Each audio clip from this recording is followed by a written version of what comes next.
For all the kids in South Central that have lost the assistance of Nippsey Hussle services and efforts to help improve their future, I thought it would be good to know the circumstances surrounding the life and death of Dr. Sebi.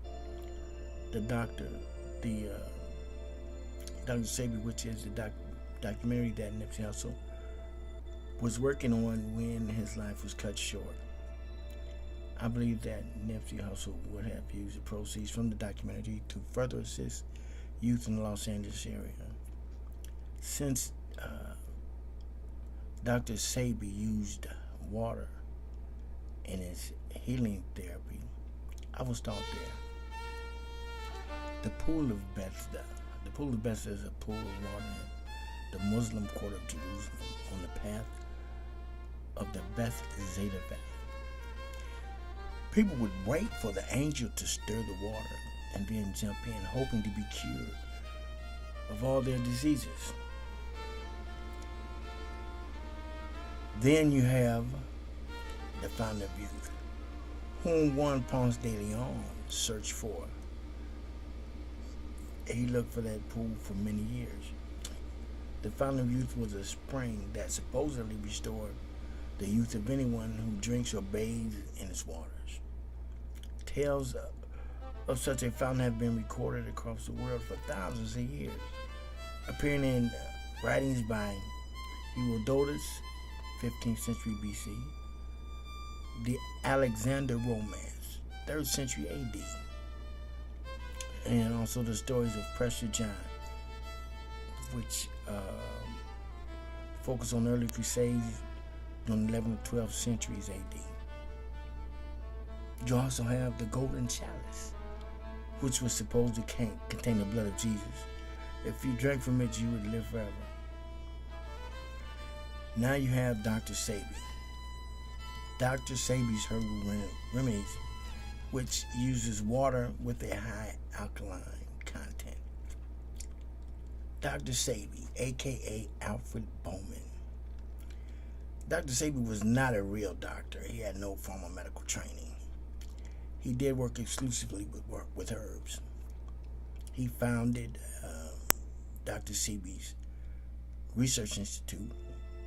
He was born in Honduras. Again, he had no formal medical training, and he would be what you would call a medicine man in the old days. Dr. Sebi claimed he could cure everything. Dr. Sebi had good intentions, which include financial intentions also. His services were not free.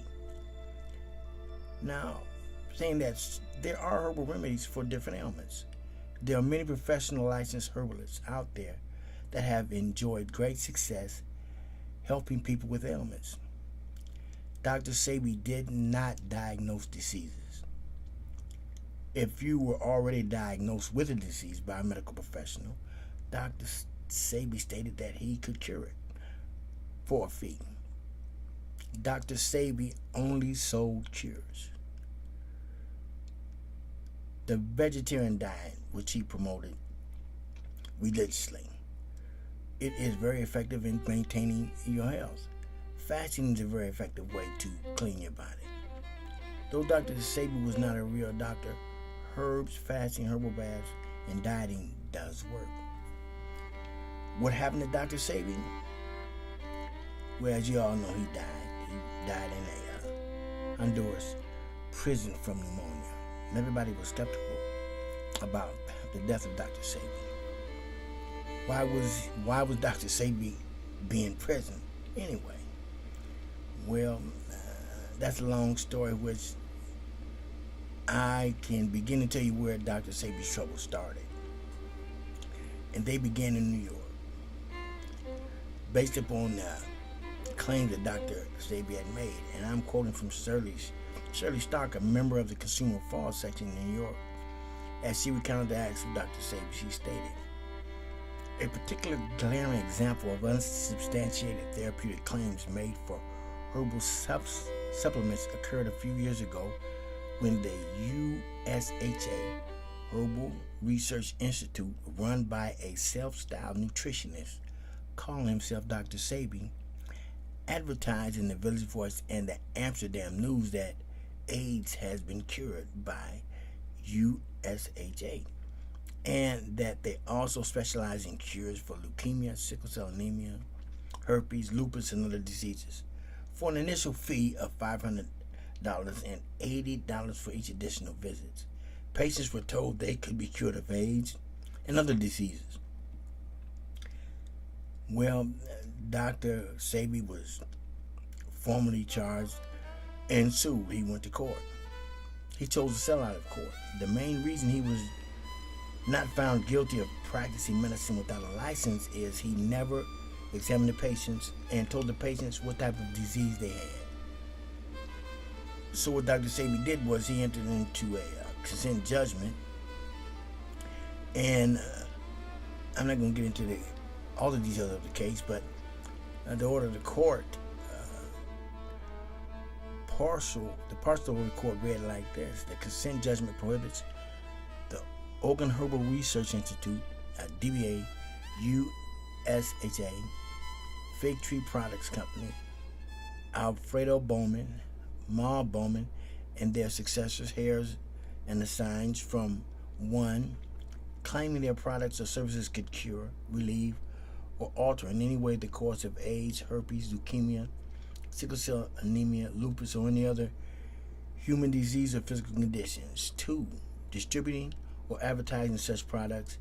And 3, diagnosing, treating, and prescribing for any human disease without a valid state license by the New York State Education Department.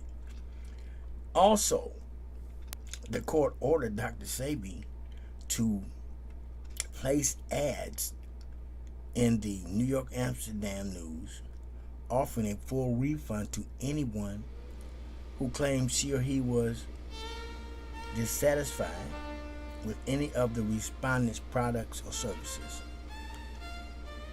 All the other patients that brought suits against Dr. Sebi, they settled out of court. After the court order, Dr. Sebi complied with the judge, and he continued to help people for a fee. He changed his advertisements and continued to treat people. Dr. Sebi went overboard with what the herbal treatments could actually do. Yet, he still had a lot of success where he put into practice fasting, dieting, herbal baths, medicinal herbs, tea, which can assist the body in the expulsion of unwanted contaminants. The body has a built-in immune system, which the treatments offered by Dr. Sebi would assist the patient in getting well. His facility would be called a herbal spa. More or less, that's what it was. Somewhere, Dr. Sebi was in need of large sums of money. He was caught with quite a large sum of money twice, and he was caught in Honduras. He was getting on a private jet. I don't know whether it was his or not, but it appears that he had problems explaining where the money came from, and he was charged and convicted of a crime in Honduras. He went to prison in Honduras. Now, the prisons in Honduras are rough. It's not like America. This is a third world country. And it's rough for a young man, let alone an 82-year-old vegan. Now, I have included 2 pictures of prisons in Honduras. And as you can see, this is not where you want to be confined. But this is the type of facilities, incarceration facilities that they have in Honduras. I believe that Dr. Sebi refused to eat the prison food or none was brought in. In some countries, your family has some responsibility in feeding you in jail. Dr. Sebi could have gotten sick from contact with another inmate, because this is like dorm living in shanty huts. In any case, his refusal to eat the prison and hospital food had him very weak, where his system could not fight off the pneumonia, and it killed him. Dr. Sebi was 82 years old. He weighed about 110 pounds. And basically, the prison was not really, did not provide any shelter, and whether there was any heating or not in it, it doesn't look like it was. and he was an odd man fitting in at 82 years old. In there with some hardened criminals where I don't know how good his language was, but I can't see him surviving any other time in the hospital, let alone outside of the hospital. And when he caught the pneumonia, frail as he was not going to survive anyway, based upon his dietary habits. And he was a vegan. And I'm quite sure in that prison, he wasn't getting any fruits and vegetables whatsoever. Well, I decided to do this. I don't know if anybody else would go further with the documentary to get in more detail, but this is, I decided to put this out there based upon the death of a merchant that was assisting those in South Central to help improve the quality of life and to actually steer others in that area where many merchants had refused to come in the past. He was an example and a beacon for future businesses and prove that merchants can survive in this particular area and profit, that there is a market in South Central.